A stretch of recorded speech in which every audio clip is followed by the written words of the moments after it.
जय श्री कृष्णा। आज मैं आप सभी भक्तों को श्रावण मास की कामिका और पुत्रता एकादशी के महात्म्य को बताने जा रहा हूँ। कृपया ध्यान से सुनेंगे, इस वीडियो को देखेंगे। युधिष्ठिर ने पूछा, गोविंद वासुदेव आपको नमस्कार है। श्रावण के कृष्ण पक्ष में कौन सी एकादशी होती है, उसका वर्णन कीजिए।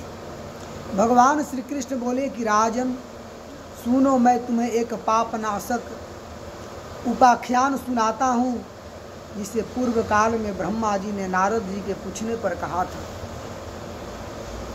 नारद जी ने प्रश्न किया, भगवान कमलासन, मैं आपसे यह सुनना चाहता हूँ कि श्रावण के कृष्ण पक्ष में जो एकादशी होती है उसका क्या नाम है, उसके कौन से देवता हैं तथा उससे कौन सा पुण्य होता है, प्रभु यह सब बताइए। ब्रह्मा जी ने कहा कि नारद सुनो, मैं संपूर्ण लोकों के हित की इच्छा से तुम्हारे प्रश्न का उत्तर दे रहा हूँ। श्रावण मास में जो कृष्ण पक्ष की एकादशी होती है उसका नाम कामिका है। उसके स्मरण मात्र से वाजपेय यज्ञ का फल मिलता है। उस दिन श्रीधर, हरि, विष्णु, माधव और मधुसूदन आदि नामों से भगवान का पूजन करना चाहिए। भगवान श्री कृष्ण के पूजन से जो फल मिलता है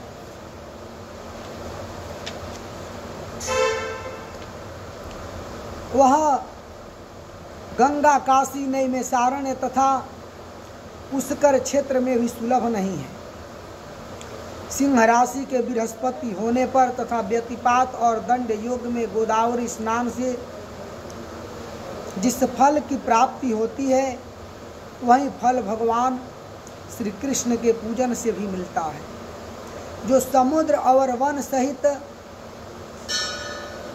समूची पृथ्वी का दान करता है तथा जो कामिका एकादशी का व्रत करता है, वे दोनों समान फल के भागी माने गए हैं। जो व्यायी हुई गाय को अन्यान्य सामग्रियों सहित दान करता है, उस मनुष्य को जिस फल की प्राप्ति होती है, वही कामिका का व्रत करने वाले को मिलता है।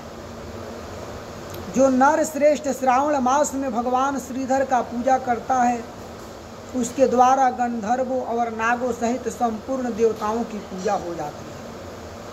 अतः पाप भीरु मनुष्यों को यथाशक्ति पूरा प्रयत्न करके कामिका के दिन श्री हरि का पूजन करना चाहिए।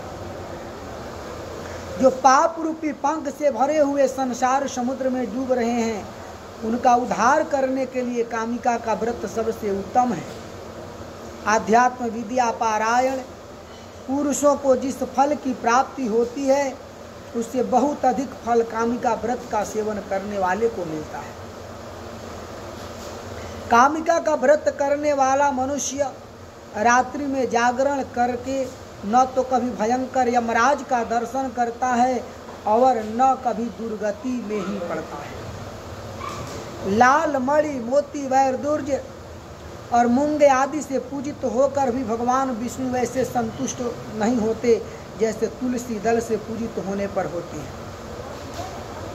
जिसने तुलसी की मंजरियों से श्री केशव का पूजन कर लिया है, उसके जन्म भर का पाप निश्चय ही नष्ट हो जाता है, जो दर्शन करने पर सारे पाप समुदाय का नाश कर देती है।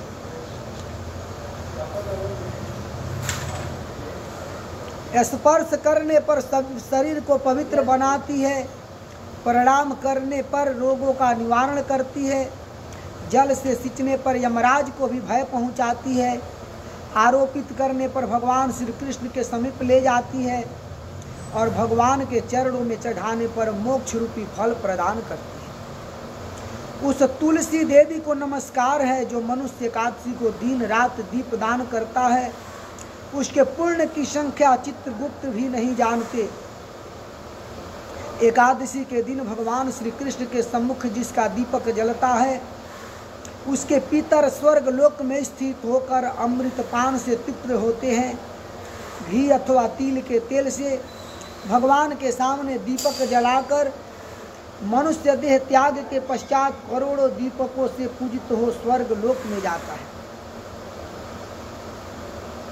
या दृष्टा निखिला संघशमनी स्पृष्टा वपुष्पावनी रोगाणामभिवन्दिता निरसनी सिक्तान्तकत्रासिनी प्रत्यासति विधायिनी भगवतः कृष्णस्य संरोपिता न्यस्ता तच्चरणे विमुक्ति फलदा तस्यै तुलस्यै नमः। इस मंत्र से भगवान विष्णु की और तुलसी की पूजन करना चाहिए। भगवान श्री कृष्ण कहते हैं कि युधिष्ठिर, यह तुम्हारे सामने मैंने कामिका एकादशी की महिमा का वर्णन किया है। कामिका सब पातकों को हरने वाली है, अतः मानवों को इसका व्रत अवश्य करना चाहिए।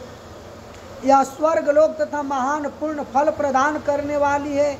जो मनुष्य श्रद्धा के साथ इसका महात्म श्रवण करता है वह सब पापों से मुक्त हो श्री विष्णु लोक में जाता है। युधिष्ठिर ने पूछा कि मधुसूदन, श्रावण के शुक्ल पक्ष में किस नाम की एकादशी होती है? कृपया मेरे सामने उसका वर्णन कीजिए। भगवान श्री कृष्ण बोले कि राजन, प्राचीन काल की बात है। द्वापर युग के प्रारंभ का समय था।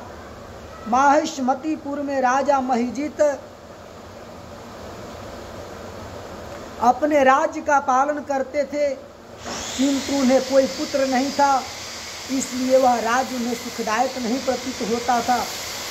अपनी अवस्था अधिक देख राजा को बड़ी चिंता हुई। उन्होंने प्रजा वर्ग में बैठकर इस प्रकार कहा, प्रजाजनों, इस जन्म में मुझसे कोई पातक नहीं हुआ। मैंने अपने खजाने में अन्याय से कमाया हुआ धन नहीं जमा किया है। ब्राह्मणों और देवताओं का धन भी मैंने कभी नहीं लिया है। प्रजा का पुत्रवत पालन किया, धर्म से पृथ्वी पर अधिकार जमाया तथा दुष्टों को वे बंधु और पुत्रों के समान ही क्यों न रहे हों दंड दिया है। शिष्ट पुरुषों का सदा सम्मान किया है और किसी को द्वेष का पात्र नहीं समझा। फिर क्या कारण है जो मेरे घर में आज तक पुत्र उत्पन्न नहीं हुआ? आप लोग इसका विचार करें। राजा के यह वचन सुनकर प्रजा और पुरोहितों के साथ ब्राह्मणों ने उनके हित का विचार करके गहन वन में प्रवेश किया।